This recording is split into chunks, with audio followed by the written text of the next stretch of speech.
Hello, hello. Back again with another game of Flesh and Blood played through Talishar.net. My name is Lupine Fiasco. I will be playing FaB, Rising Rebellion, against Dorinthea. In this game, our sideboard options involve cutting our non-blocks, even bigger than that, and playing our 3 blocks in Soulbead Strike Red. We are also playing Sink Blows, cutting our double strikes, some of our attacks that just are not great into armor. Dorinthea has enough armor. The double strike is not going to present the issue, the question that we want it to present, which is, do I block this 1 power attack with a 3 block card? We lost the die roll. Dorinthea puts us going first, and here's where we see that this is not Dawnblade Dorinthea. This is Hatchets, which means that we sideboarded completely wrong. To sideboard against Hatchet's Dory, they're a value deck. They are looking to get value out of Value Dynamo and out of 2-card hands where they can attack with Hatchet, play Blade Runner, attack with second Hatchet for 8 damage, a 2-card 8, while resetting Dynamo to get a 2-card 9, which is nutty value. Potential turns also involve the first Hatchet getting an additional attack based on Dorinthea. So we boarded wrong. That's fine. We would also not play Mask of Momentum if we could avoid it. We would play Pouncing Links in this matchup. Here I am just looking to get a Spreading Flames in Arsenal. We are now racing this Dory. We are looking to outvalue their turns, which means setting up big Spreading Flames and Art of War turns before they can outvalue us with Hatchets. Because they took 2 Kodachi attacks, this Stab Wound is hitting for 4. It is baffling to me that they didn't block it with a 4-card hand on turn 0, but I am assuming their turn is going to be pretty good. We see a red Blade Runner with a blue to pitch. This is looking like a pretty good turn from them. I could have seen blocking something on turn 0, but I can see why they didn't. 2 Blade Runners in hand with 2 blues. This is where they get the benefit of additional attacks from Dorinthea's ability, pushing 14 damage with a 4-card hand. It's very good value. Here we do have our Spreading Flames, so we are looking to get value from... it is not as good as it could have been. If this Ronin Renegade was a Brain with Cinderclaw to turn a Kodachi Draconic, that would have been great. But here we are just looking to get our value. They have Skullcap, Bracers that have not blocked, and Dynamo Reset. So we aren't thinking that we're going to get Mask of Momentum triggers, but we'll still try to present awkward breakpoints where we can. With a blue, this hand is looking like Kodachi, Kodachi, Ravenous Rabble for 4. Excuse me, no. We would say, oh, this is awkward, because we do want to get Phoenix Flame back from the graveyard to get the Spreading Flames point of value, as well as the first half of Shuko to set up a Lava Burst. So what we can do is Kodachi 3/3, have 1 resource floating. Phoenix Flame for 2, Lava Burst for 7, Arsenal Rabble. That presents 1, 4, 7, 9, 16 points of damage off of a 4-card hand, while also setting up an Arsenal. It's very good value. If we play out the hand entirely, we would also present 2 mask triggers if we were to say 1/3/3, 2/4/7. Looking back on this game now, that's what I would choose to do. We don't get our second Kodachi, but we do get an additional 2 points of value off of the Spreading Flames, while also presenting weird breakpoint on our second mask. So let's see what I choose to do. It's a weird hand. because the Roman Renegade doesn't turn our Kodachi Draconic. So we do have to choose how we want to get our Phoenix, whether we want to get our Phoenix Flame back. And being the first half of Shuko, it does present more damage than the second Kodachi.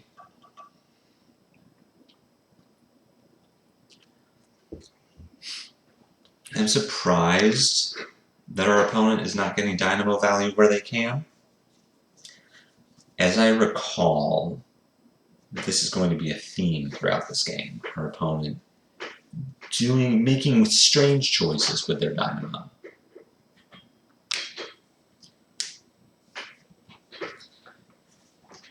Here we aren't necessarily looking at a mass trigger. They can one-card block this with bracers and keep 2 cards in hand. That is what Dorinthea needs. Hatch's Dorinthea is looking to play on 2-card hands with something to pitch and something to give the first Hatchet go again. So we aren't expecting them to block with anything from hand, but we'll see what the Ravenous hits. Ravenous for 4 is great.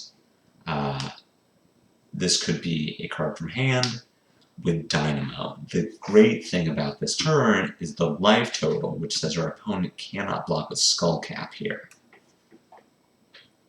Skullcap currently does not block for 1, it blocks for 0, because our opponent is at a higher life total. We see them taking the damage. Lava Burst for 7 is likely going to go through. Opponent would need to block with 2 cards and Dynamo, which is what they're going to do.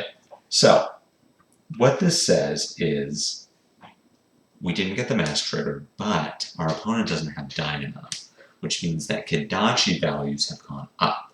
Still, based on life total, Skullcap doesn't block for anything, and Bracers blocks 2 to Kodachi's 1, which is just little incremental values for us. It also says that this Snatch becomes a bit better, because our opponent has to block 5 to stop it. That said, Dorinthea does have armor. We are not necessarily looking to get Snapdragon value here, even with an Art of War. Honestly, it would be better if they had the Dynamo, because we could put them on blocking 4. But with them not being able to do that, this is looking like a setup turn. If I was playing this now, this turn would be pitch the Stab Wound, Kodachi, Mounting Anger for 4, likely gets blocked, Snatch for 4, maybe gets blocked, Arsenal Art of War, look for an explosive Art of War turn later. 4-card Art of War is not really where I want to be. We'll see if that's what I chose to do. Making this decision now, I don't like Snap, Dorinthea having too much armor. I want to save that line for later in the game when Dorinthea would need to give me 2 cards.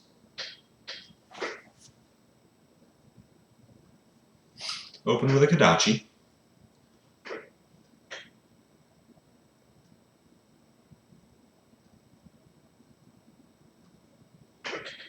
Still looking good.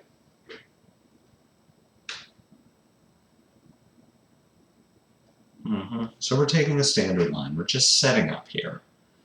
We see they do block with Skullcap. We put them below our life total. That's fine.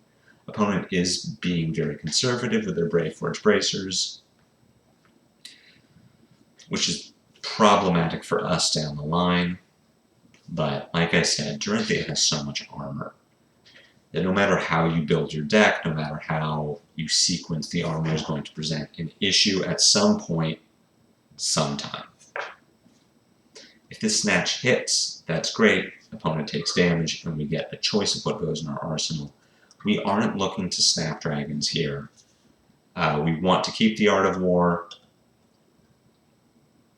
You can see, this is my second time with the message system, so I'm just evaluating the choices. We are not snapping the Snatch.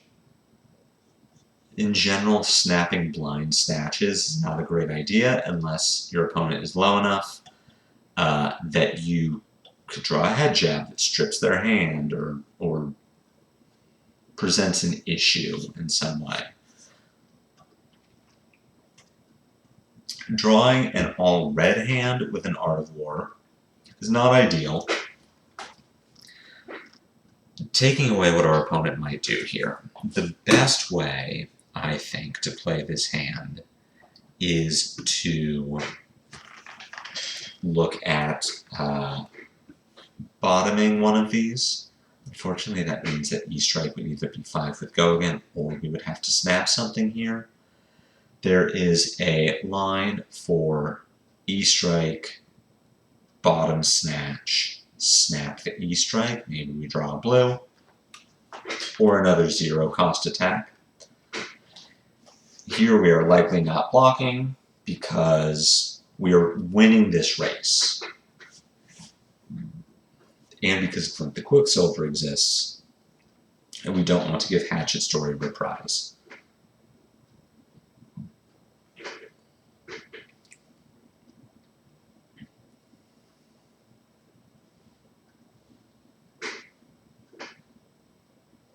Dory attacks with the same hatchet again, taking advantage of the Dory ability. I don't necessarily agree with that. I think they're missing damage, but this is a big turn for Dorinthea, and this is off of the fact that this is a value deck. So here we just have a weird line where not having a blue to pitch for Art of War is suboptimal, and we only have one Snapdragon. So looking at this line now, I want to keep Brand. What I am hoping to do is bottom something from the E-Strike and draw a blue that I can play Art of War. But if that doesn't work out, if it's another zero cost, a red zero cost, we are just looking to send E-Strike, bottom one of these, Soul Bead Strike, Snapdragon, 5, 3, 3, 4. If I was going to take this line again, because I have been presented with this line multiple times, an all-red hand has to start with E-Strike, I would want to lead with Brand with Cinderclaw. It isn't great for Art of War if we draw blue and don't have the Brand, but it does push damage. It means that we can get the Phoenix Flame back if we draw another Draconic Starter, which we can't do if we say E-Strike 5, Brand, Ronin Renegade. We don't have the Draconic links to get a Phoenix Flame back for free, and we're missing that value. So 5, 3, 3, 4 is fine. I would start with the Brand here and just say, we are not going to Art of War this turn. We draw a card, we draw a Ronin Renegade. I did not remember that was going to be the case. But here's where we see we are missing Phoenix Flame value, because we didn't lead with Brand. And we have to use Snapdragon on this E-Strike instead of on the Snatch to set up something like Ronin, Brand, Snatch. It doesn't work. So something to think about for me in the future is on these turns where we really have to bend over backwards to get an Art of War out, start with the Brand, get my Phoenix Flame value. Maybe they just block it with Valiant Dynamo, but maybe the Dynamo is going to block something else. In any case, attacking for one additional point of damage, there's nothing wrong with that. It's a good line. But just a standard 5, 3, 3, 5, 3, 3, 4. Expecting opponent to block this if they don't, if they have a nuts hand and don't want to give us Brave Forge Bracers for some reason. That would be good, but again, we're just pushing damage. They know that this Snatch doesn't have Go again. We have no resources floating. They can put us on not having Razor Reflex, but it's 4 damage. The very least, block with Dynamo.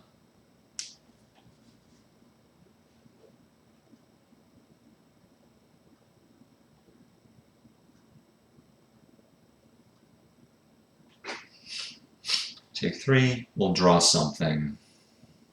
and just pass. Again, no blue, but we can pitch an Art of War to play an Art of War. Hatchet's Dorinthea doesn't have on hits a lot of the time, so just blocking with armor for damage mitigation is fine.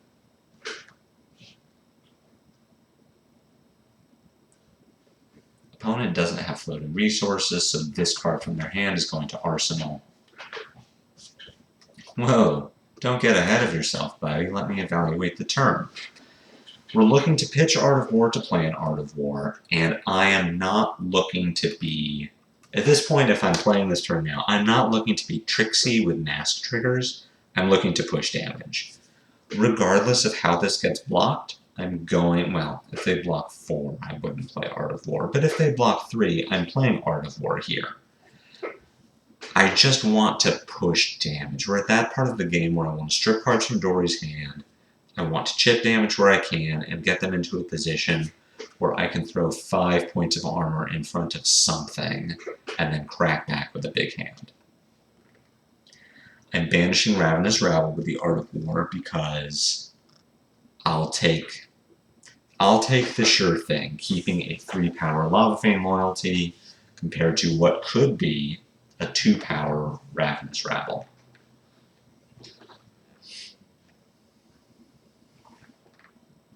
We play the Art of War. It doesn't matter that this would have been a link on the chain. What's nice about having the Mounting Anger is that this uses our floating resource, which lets us then pitch Soulbead Strike to Kodachis, giving them go again. What is awkward about Mounting Anger is that our opponent still has Brave Forge Bracers, so we can't attack for 5 because our opponent just blocks with a card from hand and Bracers. Here we're getting a card from them and Dynamo, which will then set us up to lead with Mounting Anger.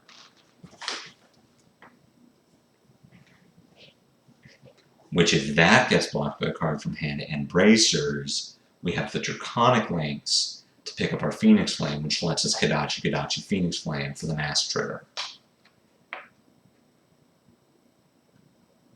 Here's where I picked up my Phoenix Flame thinking I need to clear my point of my resource so I can pitch Soulbead Strike, not realizing I'm not going to attack with a Kodachi now, so this doesn't matter. It was a mistake.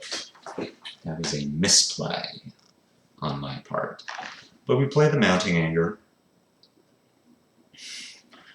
This was a whole thing. I'm going to do this. I'm going to take the same line. There is a world where I play the Phoenix Flame, but it gets blocked by Brave Forge Bracers. Then playing Mounting Anger, pitching Soulbead Strike doesn't leave anything in hand. They also have Dynamo and are incentivized to block a Kodachi. So now, attacking with the Mounting Anger was correct. We see me make the same decision. Because our opponent still has Dynamo, they can block a Kodachi, but our opponent is also at 2 life, so we are just stripping cards from them at this point. While leaving them at 1, once you get Hatchet's Dorinthea below 2 cards in hand, and she cannot reliably trigger Dynamo, she's lost the game.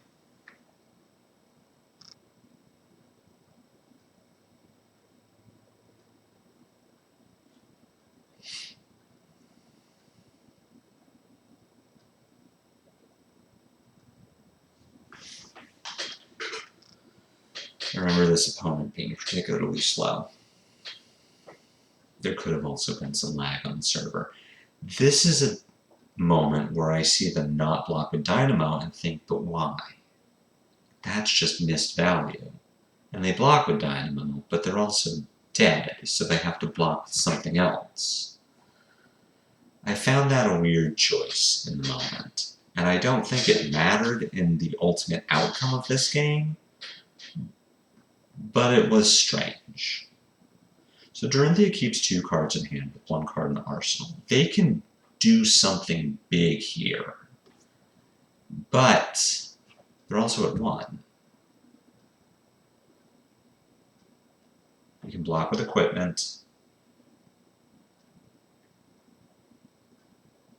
Opponent plays Cleave, which is not something I was expecting. Their next hatchet will come in for 7. But luckily for us, we have a sink below. So we can just get our value. We can block with sink below, not sink anything, go to 6. This turn is Brand for 2, Kodachi for 1, Kodachi for 1, gets 3 cards from our opponent. Excuse me, 2 cards and a Dynamo. Soulbeat Strike. Excuse me. Gets a card from our opponent. Kodachi gets Bracers. Kodachi gets Dynamo. Soulbeat Strike gets a card from our opponent, leaving them with 2 cards in hand, which is enough to trigger Dynamo. But how long can they keep that up?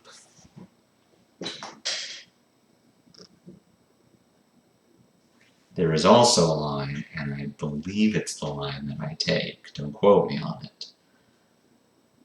We block with Furnace, take 6, go to 3. Brand for 2, Kodachi for 1, Kodachi for 1. Pitch Sink Below to pick up Phoenix Flame, Soulbeat Strike. That gets 3 cards from our opponent. And now they can't attack with 2 hatchets, and now they can't attack with Dynamo.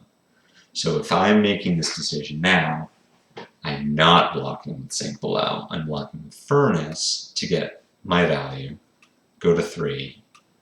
That also keeps me alive to double Shunt. Dead to triple Shunt, though. And we'll see. I don't remember if I saw this line. I did not. But that would have been the line if I was making this decision now. I did take the risky choice of bottoming a yellow. In hindsight, I don't agree with that decision. Going 4 and 4 is nice, but I can also flip a blue and only get 2 cards from my opponent with the Soulbeat Strike. In hindsight, blocking with the Furnace, taking 6, going to 3, 2, 1, 1, 2, 1, 1, 2, 4 wins me the game better than this line does. This line, looking back on it, was inefficient. And I need to remember in the future, there are going to be situations against Dorinthea, perhaps even against Bravo, where it's better to just take the damage, go lower on life, and utilize the Sink Below, the defense reaction, as pitch. I still put my opponent down to 1 life, but